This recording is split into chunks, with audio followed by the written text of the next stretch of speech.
This is Eric Rasmussen to my right, and he's the CEO of InSTEDD, which I found out today stands for Innovative Support to Emergencies, Diseases, and Disasters. I did not know that today, until today. And it was founded partially by funding from Google through an InSTEDD TED Prize, is that correct? It was a TED Prize, that's right. Okay. And Mike McDonald, we met earlier this year. He is the Director of the National Security Infrastructure and Pandemic Initiative.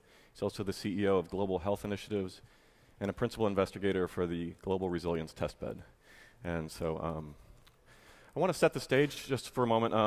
Mike and I met at a Kennedy School panel a while back that was on government information sharing. And we started off talking about how government shares information amongst itself. And ultimately, we ended up talking about how does government better share information with citizens who are participating in government. And we had used H1N1 as, this was in the first wave back in April, May, I guess it was, right? And so we used that as a sort of test case for the conversation. And we sort of boiled it down at some point to a key question, which was, can the technologies that are emerging today help us really make a material difference in the way we respond to a pandemic like H1N1, and certainly have that carry over into other things as well? And so that's sort of the core question of this panel, I guess, what we'll talk about. A few framing kinds of issues, and then we'll go right into questions. There's sort of a tension in the responses to this sort of thing between efficiency of a modern society. You know, we've pulled a lot of the slack out of our society to make it more efficient. Hospital beds stay full. Grocery stores have a couple of days food on hand, that sort of thing. And there's a tension of that against resilience. And so one of the things we want to explore is how does technology improve resilience in the face of efficiency. And then there's this sort of growing evidence, if you saw the talk yesterday about reality mining, the data that can come from cell phones, position data, that sort of thing. There's a growing tension sort of between resilience in the face of something like a pandemic, what we can use that technology for, and privacy. So a couple sort of framing things.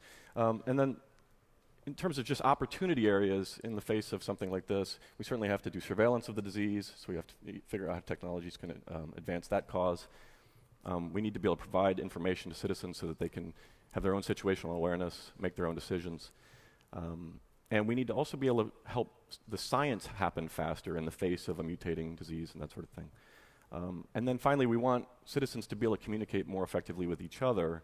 And so we want to talk a little bit about technology supports that. So with that as framing, I have a couple of questions for the audience. I just sort of wanted to see where the audience kind of fit into this. So just raise your hands in yes, no response. Have you spent any time on flu.gov? Okay, there's a few there.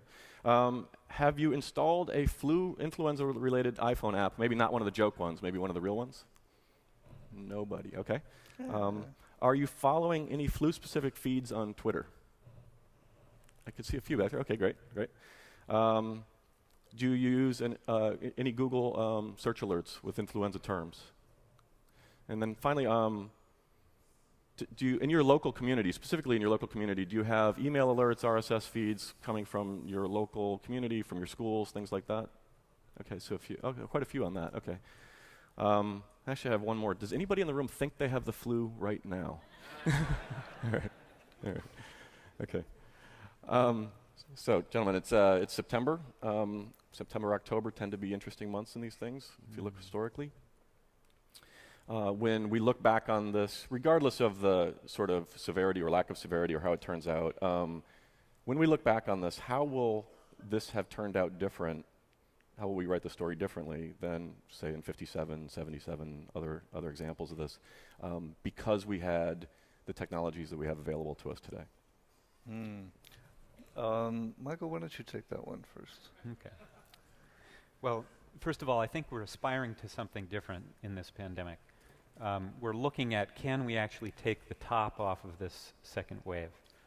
And the difference won't be from the vaccine, most likely. The vaccine technology is changing, and it'll change more in future years. But the big difference is how we communicate, how we anticipate this kind of event coming at us, how we organize ourselves, and that's fundamentally tied to communication technologies and the computing power that we have that we're embedding into intelligent social networks.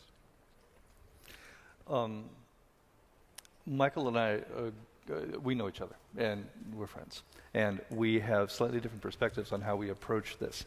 In my view, the technologies that we now have available certainly have the capacity to improve information flow. It can also impede information flow. It can put out wrong information. It can mock at a time when things may or may not be serious. At the moment, this looks like a fairly mild disease process. It looked that way in the spring. It looks that way now. There are something on the order of 165 schools that have closed to some degree because just even in the second week of school, we have that level of infection. Okay, that's going to make a bit of a difference in the educational schedule.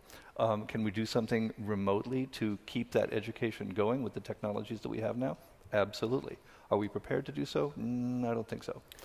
Do we have the capacity to use the information technologies that we've been talking about for the last day and a half to improve the flow of information around what's gone wrong, what has failed, what has succeeded, what people should be worried about? Absolutely. Do we have the capacity to make that actionable? Do we have, for example, the information that we can put out that there is a group of people who need more care than has been able to be given thus far? We do have the ability to get that information out there. Do we have staff to put against that? Maybe not. You mentioned something about a commentary out there. So like I occasionally will go to the H1N1 tag on Twitter, and sort of because I want to sort of get my own sense of evaluation of, is it disseminating information or is it sort of a photomultiplier tube effect of fear? What is your take on the influence of social media in getting word out that helps people understand the disease versus getting word out that, so I saw, for example, yesterday somebody was retweeting significantly that, oh, in my state, it just broke out as soon as school opened, it must be a terrorist attack, and it was being retweeted over and over again. So I wonder, what's your take on sort of, these kinds of things and their impact on, the sort of... Mike? Well, one of the pieces of what we're building into what we call the race to the resilience is managing the misinformation. So a rumor network is a piece of that model. We have the ability to track those pieces of information or misinformation and very rapidly respond. So that's one dimension of it. But there is something fundamentally different, I think, in the way the public is looking at this event. I think they truly are anticipating what's coming at us, and they have the ability now to act on that. We need to do much better than we have been so far. I think we've missed some opportunities in the preparedness phase. And what in particular, what kinds of things have we missed? Well, we've done an analysis of where the mission-critical gaps are, and we've stood up now shared mission communities in those mission-critical gaps.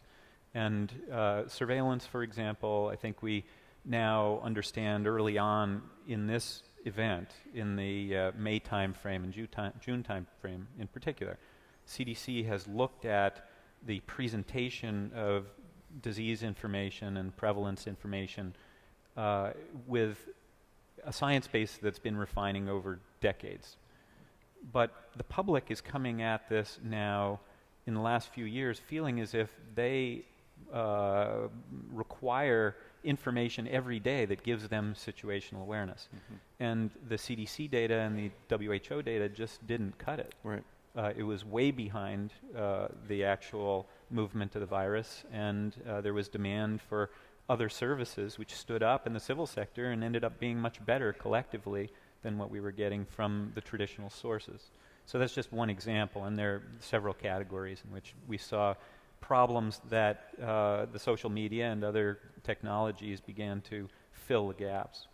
And when we were talking before we came on stage, we were talking a little bit about the, so that's this, you just hit on the surveillance side of things. How do we identify where the drug is going, the disease is going, what is it doing, how is it evolving? On the situational awareness side, we were talking off stage, and there was sort of a broadcasting versus narrowcasting, maybe kind of, not divide, I'll say, but sort of difference in perspectives between the two of you. How do you see technology today being best used to provide situational awareness to citizens, especially given the digital divide and other realities that we still have? There are a couple of perspectives on that. One is that there is going to be, in fact, I'll phrase it another way. Resilience, as Michael mentions, is built in great part on horizontal understandings, right? Shared information at a peer level. It is not necessarily transmitted vertically, although there are some methods for doing that. That horizontal communication is ubiquitous and has proven valuable. In the Virginia Tech shootings, in the San Diego fires, Facebook and Twitter were both documented nicely in the Lancet article a year and a half ago that they had more timely information. They had more accurate information, that more responsive information. We're answering the questions that the population actually wanted to know. That is going to happen. Now, a fundamental question really would be, in fact, let me ask the audience, please. Who thinks that H1N1 between now and, say, the first of the year is a big deal? Who thinks it matters? I think there's I can't quite see, but it's like about half. I think it's a minority. Fair enough. And you may very well be right. But the numbers show that with an R value of 1.4 or so, we're looking at a doubling time in hospitalizations of about 5 days. And so far that's been pretty consistent. 3,000 hospitalizations, 8,000 hospitalizations, and so forth over the last few weeks since school opened. The speed of transmission, influenza is one of the most infectious diseases on the planet. It is, yes, a mild disease thus far. No evidence for genetic reassortment that I know about. And the odds are that you're going to feel lousy for a few days, be sheddable for a little while, and then go back to work. What can we do to reduce, if nothing else, the economic impact of what's likely to transpire?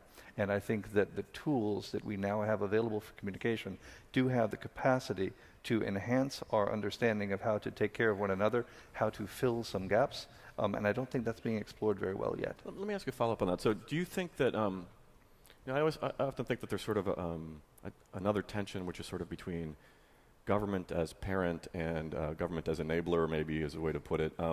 In the context of something like a pandemic response, I know the work you're doing is about enabling citizen groups to communicate and things like that. So do you think the greatest potential is for improving the way government responds, government doing what it's always done, but being able to do it better? Or do you think the greatest potential is for enabling citizens to sort of take care of themselves in a resilience fashion?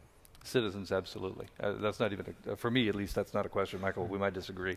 But the opportunity for home care is one of the few things that's going to reduce the need for the medical community to respond to a surge. Most influenza can be managed through the symptomatic treatment that we all know very well.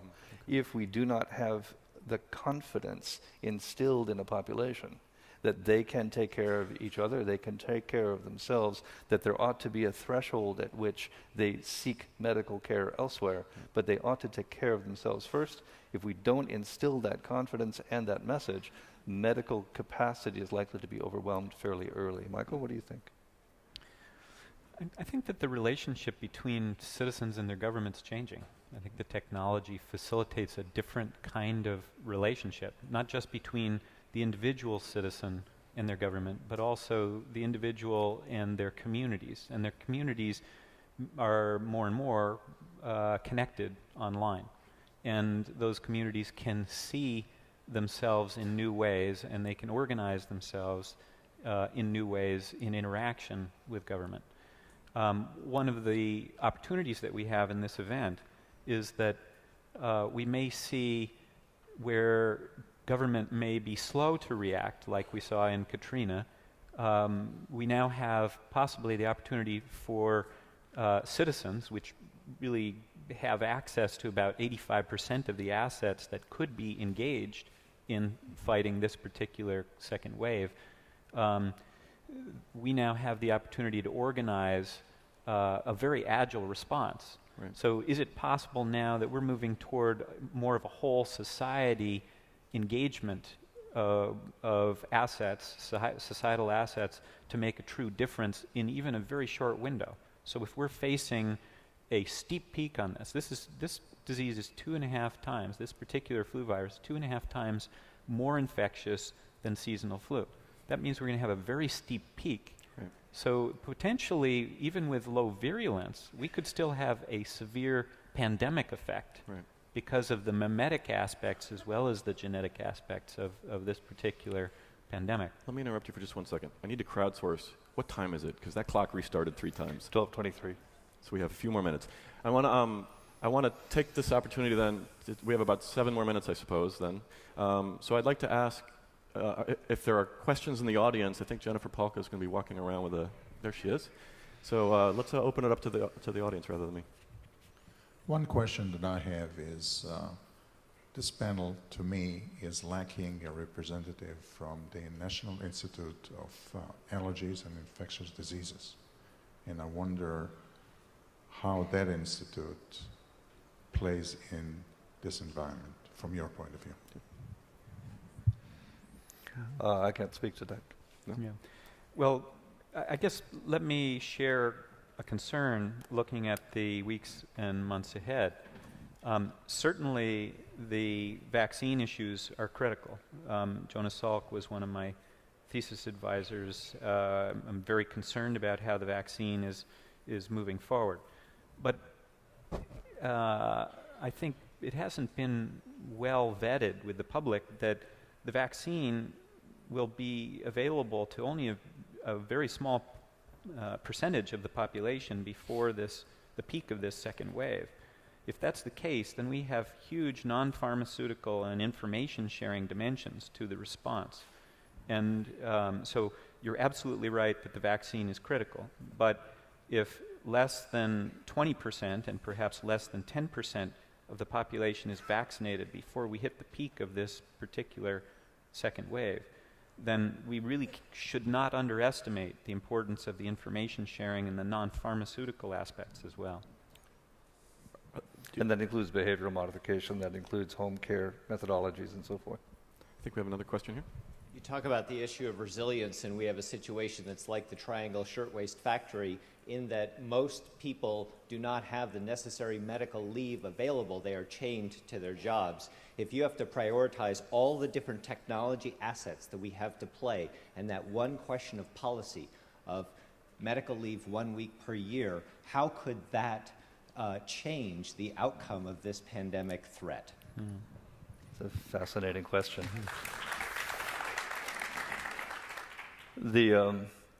I came out of the nuclear submarine service, and one of the tenets there is that everybody is trained for everybody else's job, so that when somebody is lost, somebody can, at least to the basic degree, fill in. The opportunity, I cannot easily answer what employers should do about sick leave. That's a complicated question. But certainly to allow economic resilience, altering some methodologies in day-to-day understandings of who does what, flexibility, telecommuting, altered hours, reduction in interaction between employees for a brief period of time might be some things that could help. Another issue is what's happening, as Dick mentioned, in Washington State University and 165 other campuses across the country, where adolescents and below are getting ill. This has not been a particularly virulent strain for the lowest pediatric population, the under 5s, but there has been a shift in the pediatric population, the under 18s, in that of the mortality we have seen, of the deaths we have seen, 2/3 have been in the area from 9 to 18. That's kind of representative of pandemic influenza, right? A cytokine storm. It's a much more aggressive immunological response, and more are dying. Many of them have comorbid illnesses, but it is a shift from what we normally see in seasonal flu, which means that school-age group of children are likely to take parents out of the economy. That is something that needs to be understood by employers in some way that answers for better than just a single week of medical leave per year. Yeah, I'll just throw in a comment too. So we talked a lot when we were preparing for this about how one of the goals of technology that we're talking about should be to move decision-making to the local environment. People need to be able to make decisions. And in my experience growing up in Florida, it's a different kind of thing, but dealing with hurricanes, there was a decision process about, am I going to leave? Am I going to tell my boss I'm not coming in? And one of the things that made those decisions a little easier to make was that there was a common situational awareness. Everybody was watching the same hurricane model being played out on television and sort of knew what the probabilities were. I think one of the things that makes decision-making in the face of something like this complex for the individual is that we don't all have the same shared context necessarily. So I may be going to a boss who doesn't think it's a big deal. I think I don't want to go to work that day, something like that. So the degree to which information gets pushed to the edge, I think, is really relevant. So yeah. Well, what we're now doing is standing up resilience networks around the country that have the ability for people to visualize where the virus is to some degree, and to understand that for a short amount of time, we have the ability to create a behavioral and social immunity that can take the top off the tack rate. Now, the big concern going forward is that we may see an overwhelming effect on the medical care system and on medical supply chain and possibly other essential and critical infrastructure, given the steepness of this particular second wave, the peak. If that is the case, then it's going to be very important to engage these kinds of opportunities to actually create social distance and self-sequestering during the worst periods of time, so that people delay their infection until they are fully immune. And with a vaccine that requires 2 inoculations, that may be critically important. Well, I'm getting dirty looks from Dick back there. So I'm going to thank my panel for coming on. And I had one more great question. If you want to know what it is, find me later. All right. Thank you. Thank you.